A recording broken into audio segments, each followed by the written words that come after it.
اگرچہ تھوڑا سا حیا کے خلاف مسئلہ، لیکن اس میں بہت زیادہ خواتین مبتلا ہیں.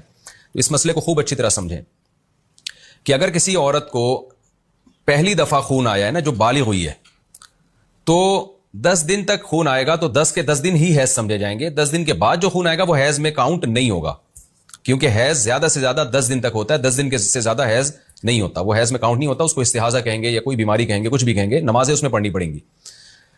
تو 10 دن تک جب بھی کسی خاتون کو خون آئے نا تو وہ حیض ہے، بشرطے کہ پہلی دفعہ آ رہا ہو. اور اگر فرسٹ ٹائم نہیں ہے، جیسے عام طور پر بالغ ہوئے سال ہو گیا، 2 سال ہو گیا، تو اب اگر کسی خاتون کو 10 دن یا اس سے زیادہ حیض، 10 دن نہیں، 10 دن سے زیادہ، 10 دن تک آیا ہے تو 10 دن حیض سمجھا جائے گا. 10 دن سے بھی زیادہ ہو گیا نا، تو پھر یہ دیکھا جائے گا اس خاتون کو اس سے پہلے والے مہینے میں کتنی دفعہ، کتنے دن تک بلیڈنگ ہوئی تھی. تو جتنے دن تک بلیڈنگ ہوئی تھی وہ حیض کے سمجھے جائیں گے، اور اس سے زیادہ جتنے بھی دن بلیڈنگ ہوتی رہی ہے وہ استحاضہ کے سمجھے جائیں گے. اس میں جو نمازیں قضا کی ہیں وہ پڑھنی پڑیں گی. مثال کے طور پر ایک خاتون ہے، ان کو مینسز آئے، جیسے یہ اس خاتون نے مسئلہ پوچھا ہے، انہی کی بات کر لیتے ہیں. ان کو 10 دن سے زیادہ مینسز آئے، یہ دیکھیں گی کہ پچھلے مہینے میں کتنے دن بلیڈنگ آ کے بند ہوئی تھی. پچھلے مہینے میں اگر یہ بلیڈنگ 6 دنوں میں بند ہو گئی تھی تو 6 دن کے بعد سے جو نمازیں چھوڑی ہیں وہ 4 دن کی نمازیں آپ کو قضا کرنی پڑیں گی. اور یوں ہی سمجھا جائے گا 6 دن حیض کے تھے اور اس سے جتنے اوپر دن ہوئے ہیں وہ استحاضہ کے دن تھے.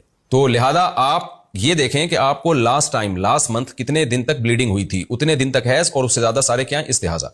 اب رہا یہ کہ 14ویں دن دوبارہ بلیڈنگ ہونا شروع ہو گئی، تو 10 دن کے بعد جو اسپاٹنگ ہوئی ہے نا وہ بھی بلیڈنگ ہی ہے، تو اس کا کوئی اعتبار نہیں ہے، کیونکہ 10 دن سے زیادہ تو حیض ہو ہی نہیں سکتا.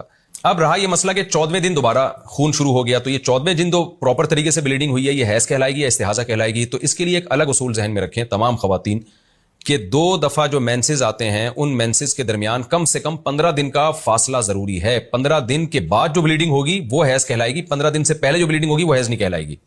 تو اب یہ خاتون جنہوں نے مسئلہ پوچھا ہے وہ یہ دیکھیں، چونکہ 10 دن سے زیادہ ان کو مینسز ہوئے ہیں، تو جب 10 دن سے زیادہ مینسز ہوتے ہیں تو لاسٹ منتھ فار ایگزامپل 6 دن میں مینسز آ کے بند ہوئے تھے، تو 6 دن حیض کے اور 6 دن سے زیادہ استحاضہ کے.